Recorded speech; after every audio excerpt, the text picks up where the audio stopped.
Hello everyone, this is Ashutosh Pandey और आज का जो वीडियो होने वाला है इम्पॉर्टेंट पॉइंट्स के ऊपर यानी कि क्विकली रिवीजन के ऊपर। उसका टॉपिक है इकोसिस्टम। ठीक है, तो इकोसिस्टम सेकंड लास्ट चैप्टर है। ठीक है, इस क्लास 12 बायोलॉजी बुक का। ठीक है, तो इसके बाद बस एक और चैप्टर बचा है। ठीक है, तो उस पूरे चैप्टर को भी हम लोग ऐसे ही कवर करने वाले हैं। एंड डोंट वरी, ये सारे वीडियोस यानी चैप्टर 1 to 13 आपको प्लेलिस्ट में मिल जाएगा। ओके, तो चैप्टर का जो नाम है, ठीक है, मतलब जो चैप्टर का पॉइंट है वो थोड़ा बहुत चेंज हो सकता है, पर मैं बता दूं कि सेकेंड लास्ट चैप्टर है। ठीक है, according to new syllabus. Total approx 13 chapters हैं। ठीक है, देखो सबसे पहले देखते हैं इकोसिस्टम की डेफिनेशन को। तो इकोसिस्टम मतलब होता है लिविंग ऑर्गेनिज्म और नॉन लिविंग एनवायरनमेंट, है ना, इंटरेक्शन होता है उनके बीच में। ठीक है, लिविंग ऑर्गेनिज्म और नॉन लिविंग एनवायरनमेंट के बीच में क्या होता है? इंटरेक्शन, है ना। तो इसी को हम लोग कहते हैं ecosystem. Example pond, forest, desert, grassland etcetera. Okay, तो ये थी डेफिनेशन ऑफ इकोसिस्टम। ठीक है, अब नेक्स्ट देखते हैं। ठीक है,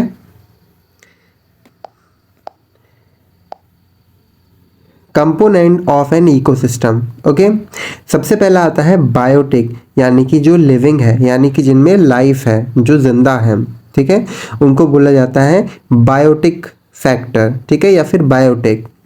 तो बायोटिक में आते हैं प्रोड्यूसर यानी कि ऑटोट्रॉप्स, जैसे कि प्लांट हो गया। ठीक है, ग्रीन प्लांट्स, एल्गी, जो कि फोटोसिंथेसिस से और सन की हेल्प से फूड को बनाते हैं।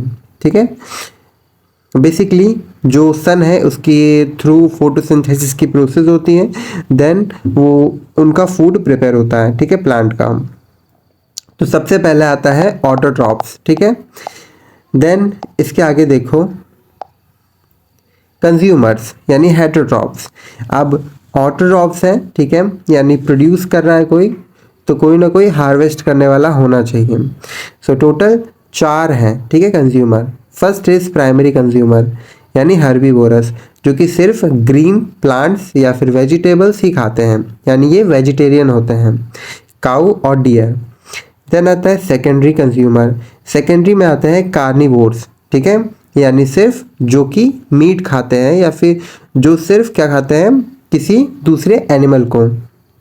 देन आता है टर्शियरी कंज्यूमर्स, जिसमें लार्ज कार्निवोर्स आते हैं, जैसे कि स्नेक्स। ठीक है, जिनका जो साइज होता है वो सेकेंडरी कंज्यूमर से ज़्यादा होता है। ठीक है, देन टॉप कंज्यूमर आते हैं एपेक्स प्रेडिटर्स, यानी कि lion and eagle. Okay, so इसको कर लेते हैं रिमूव और चलते हैं आगे। Then decomposers. ठीक है, डीकम्पोजर्स में आते हैं बैक्टीरिया और फंगी। इनका बेसिकली काम ये होता है कि ये डेड मैटर को ब्रेक डाउन करते हैं। ठीक है, न्यूट्रिशन को सॉइल में रिटर्न करते हैं। ठीक है, सो ये बहुत ज़्यादा इम्पॉर्टेंट फैक्टर, मतलब इम्पॉर्टेंट रोल प्ले करते हैं इकोसिस्टम में, है ना। कौन? डीकम्पोजर्स। ओके, अब आते हैं अबायोटिक। अबायोटिक मतलब जिसमें कोई भी जान नहीं है, यानी वो लिविंग नहीं है, जैसे कि light, temperatures, water, soil, minerals, इनके अंदर कोई लाइफ नहीं होती है, पर ये इकोसिस्टम में काफ़ी ज़्यादा रोल प्ले करते हैं। ठीक है, सो ओके, अब देखते हैं आगे, मूव करते हैं थर्ड पॉइंट पे, जो कि है प्रोडक्टिविटी इन इकोसिस्टम। ठीक है, जैसे कि जीपीपी और एनपीपी। ठीक है, बहुत मोस्ट कॉमन आपने सुना होगा। ठीक है, तो इसको समझना भी इम्पॉर्टेंट है क्योंकि इसमें क्वेश्चंस आते हैं। So GPP stand for gross primary productivity. इसमें टोटल जो सोलर एनर्जी होती है कन्वर्ट होती है केमिकल एनर्जी में थ्रू प्लांट्स। ठीक है, और जो एनपीपी होता है, ठीक है, इसको हटा के अच्छे से देखते हैं एनपीपी को। देखो, जो एनपीपी होता है वो स्टैंड करता है नेट प्राइमरी, एक मिनट, नेट प्राइमरी प्रोडक्टिविटी। ठीक है, ये कुछ इक्वेशन है, जैसे कि अगर हम एनपीपी देखें, ठीक है, तो जीपीपी माइनस आर होता है। आर क्या है? रेस्पिरेशन लॉसेज ऑफ प्लांट्स, ठीक है। सेकेंडरी प्रोडक्टिविटी देखिए, कंज्यूमर के फूड अपटेक से गेन एनर्जी होती है ये, ठीक है, ये होती है सेकेंडरी प्रोडक्टिविटी। देन अगर हाई एनपीपी हुआ तो रेन फॉरेस्ट है, ठीक है, और लो एनपीपी होगा तो वो कॉज करेगा डेजर्ट, ठीक है। सो ये रोल याद रखना। Then what is food chain? तो फूड चेन होता है ट्रांसफर ऑफ फूड एनर्जी, ठीक है, फूड या फिर energy from one organism to other, ठीक है। तो कहने का मतलब यह है कि फूड चेन मतलब होता है, मान लीजिए यहाँ पर एक फूड रखा हुआ है, ठीक है, ये कोई फूड है, तो ये एक ऑर्गेनिज्म से दूसरे ऑर्गेनिज्म में ट्रांसफ़र हो गया, ठीक है, तो इसी को कहा जाता है फूड चेन। जैसे कि मान लो ये डियर था और ये टाइगर है, तो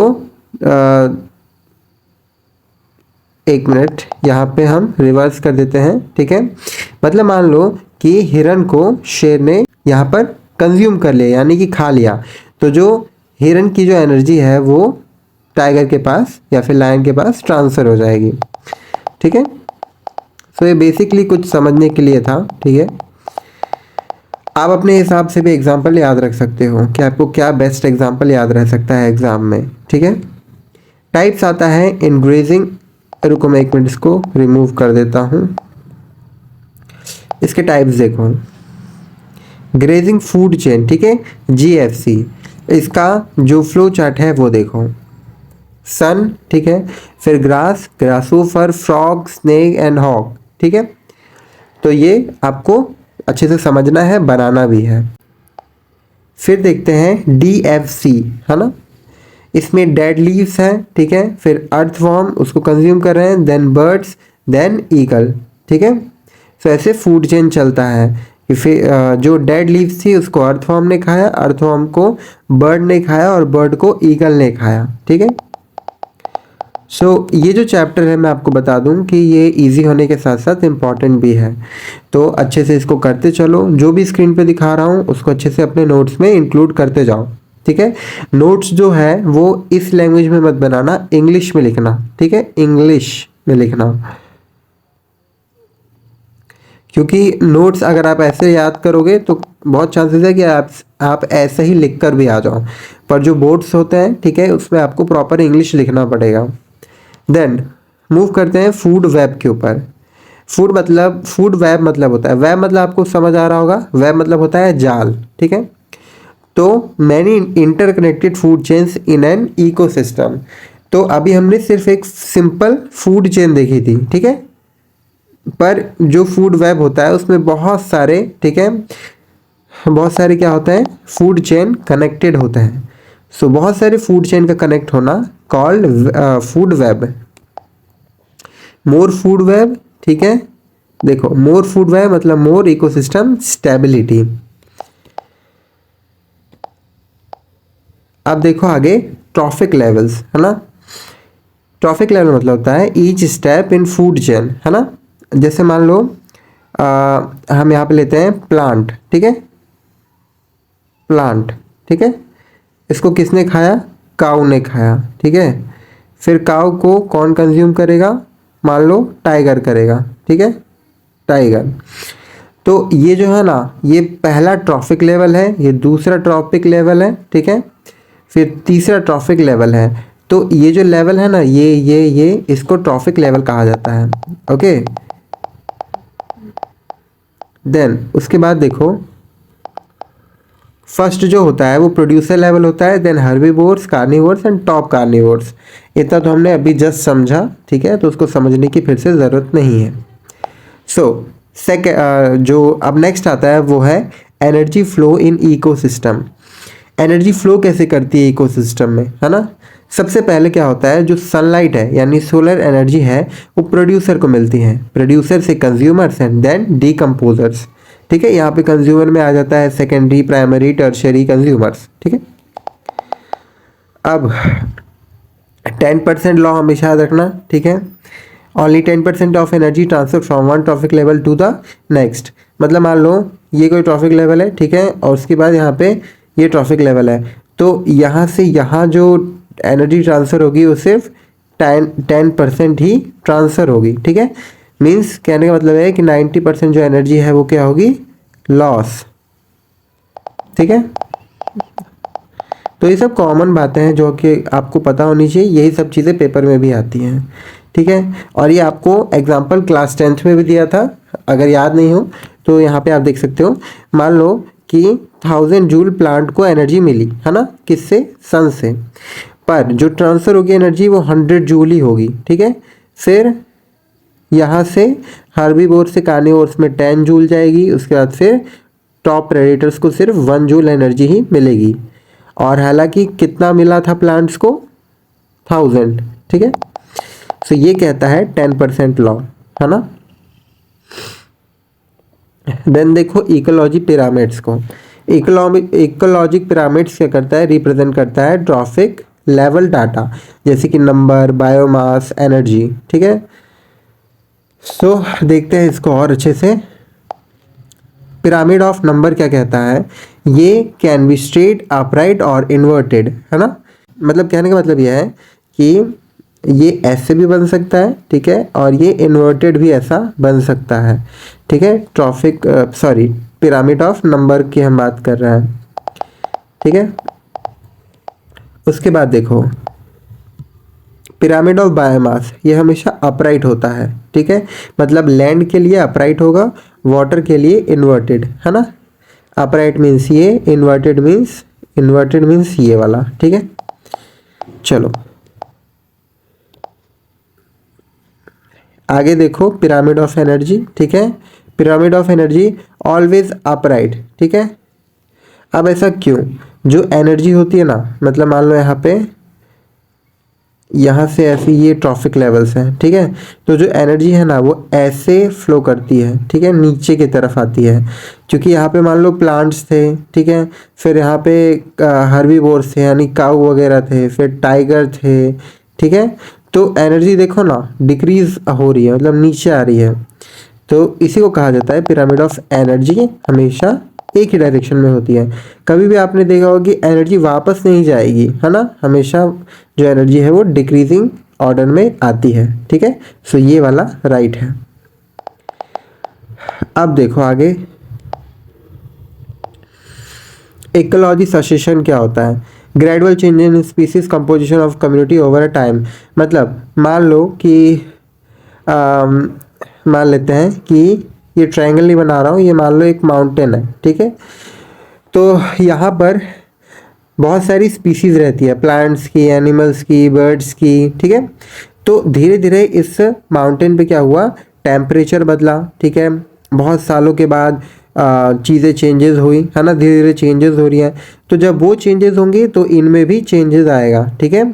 सो इनमें भी स्लोली चेंज आना कहलाता है इकोलॉजी ससेशन। अब ये धीरे धीरे क्या होंगे, डेवलप होंगे, या फिर क्या होंगे, ये धीरे धीरे ख़त्म हो जाएंगे। और जैसे अगर ये ख़त्म होते हैं ऑर्गेनिज्म या स्पीसीज, फिर नया स्पीसीज का क्या होगा, बॉर्न होगा, ठीक है। सो यही धीरे धीरे चेंजेस कहलाता है इकोलॉजिकल ससेशन।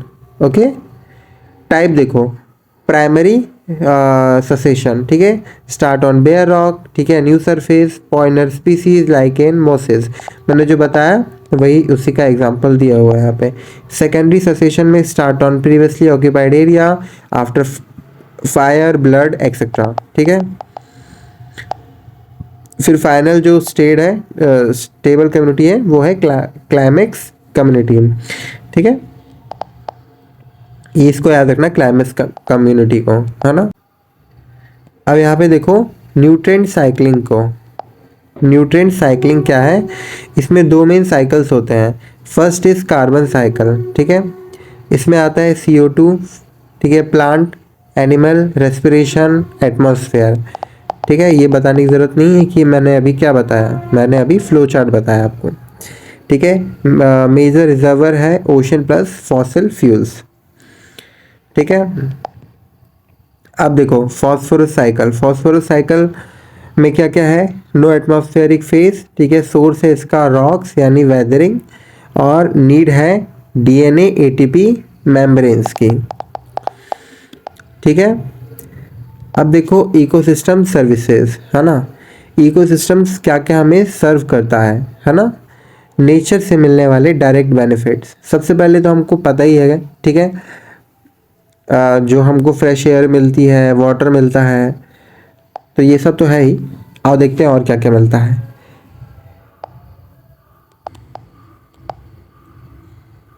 सो एक बात मैं और ऐड कर देना चाहता हूँ कि अभी मेरे घर के जस्ट बाजू में एक कोई फंक्शन हो रहा है, ठीक है, तो वहाँ से लाउड स्पीकर बज रहे हैं, तो शायद आपको उसकी आवाज़ सुनाई दे रही होगी, तो प्लीज़ उसको इग्नोर कीजिए, ठीक है। हम लोग अपने स्टडीज़ पे ध्यान देते हैं, है ना। तो इसके एग्जांपल हम देख रहे थे, मतलब इकोसिस्टम सर्विस के, है ना, कि इकोसिस्टम जो है मतलब मान लो एटमॉस्फेयर है, वो हमको क्या क्या देता है। सबसे पहले ऑक्सीजन देता है, ठीक है, सॉइल की formation, good quality of soil देता है, पॉल्यूशन को रिमूव करता है, वाटर, क्लीन वाटर देता है, क्लाइमेट रेगुलेशन करता है, न्यूट्रिएंट साइक्लिंग मेंटेन करता है, ठीक है। तो आप देख पा रहे हो कि इतनी सारी चीज़ें हमको मिल रही है, पर हम इसको बदले में क्या करते हैं, हार्म पहुंचाते हैं इकोसिस्टम को, जो कि बिल्कुल भी सही नहीं है। इसीलिए अवेयरनेस होना बहुत इम्पॉर्टेंट है। देन इकोलॉजिकल हॉटस्पॉट क्या होता है, area with very high biodiversity with high threat, है ना।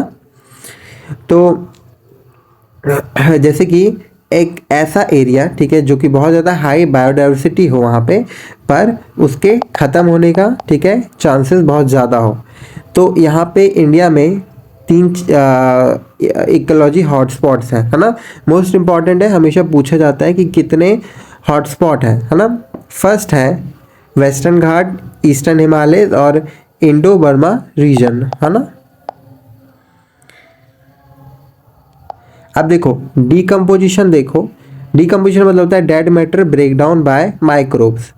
तो जो मान लो कि यहाँ पे एक फॉर एग्जांपल मैं यहाँ पे एक मान लो एक ऐसा एक एनिमल बनाता हूँ, जब ये मर जाता है मतलब इसकी डेथ हो गई है ना, तो यहाँ पर इसको खाने के लिए, है ना, छोटे छोटे क्या होंगे, क्या बोल सकते हैं, डिकम्पोजर्स आएंगे, है ना। तो ये लोग क्या करते हैं, इसको धीरे धीरे खा लेते हैं, ठीक है, और जिससे न्यूट्रिशन मिला है, ठीक है, उसको वापस सॉइल में रिटर्न कर देते हैं, है ना। इसकी स्टेप्स देखो, फर्मेंटेशन, लाइकिंग, ठीक है,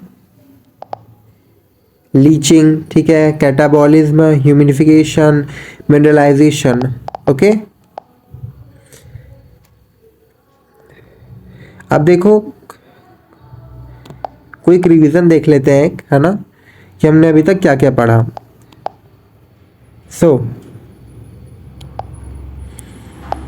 हमने इसमें पढ़ा, इस वीडियो में, इकोसिस्टम, ऑर्गेनिज्म और एनवायरनमेंट के बारे में, प्रोड्यूसर्स, ठीक है, प्लांट एल्गी के बारे में, डिकम्पोजर यानी बैक्टीरिया फंगी के बारे में, हमने जीपीपी देखा, ठीक है, ग्रॉस प्राइमरी प्रोडक्टिविटी, है ना, फिर एनपीपी देखा, फिर हमने 10% लॉ देखा, ठीक है, फिर हमने सक्सेशन ग्रेजुअल कम्युनिटी चेंज देखा, क्लाइमेक्स स्टेबल कम्युनिटी देखा, ठीक है, कार्बन यानी CO2 प्लांट एनिमल मतलब कार्बन फिक्सेशन भी देखा, फिर phosphorus cycle, rock base cycle भी देखा, पिरामिड एनर्जी ऑलवेज अपराइट यानी पिरामिड के बारे में हमने सारी चीज़ें जान ली है।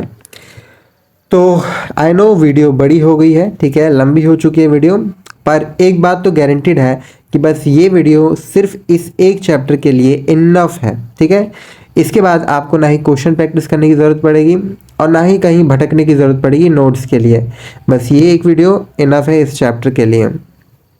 सो ओके, मेरा काम यहाँ पे ख़त्म होता है। आपका बस काम इतना ही है कि द टोटल एनसीईआरटी को अभी सब्सक्राइब कर लीजिए, इस वीडियो को शेयर ज़रूर कीजिएगा और साथ ही साथ अपना रिव्यू ज़रूर बताइएगा कि आपको ये वीडियो कैसा लगा, ठीक है। हम मिलते हैं कल एक लास्ट चैप्टर के साथ, जो कि क्लास 12 बायोलॉजी का लास्ट चैप्टर है, उसके साथ।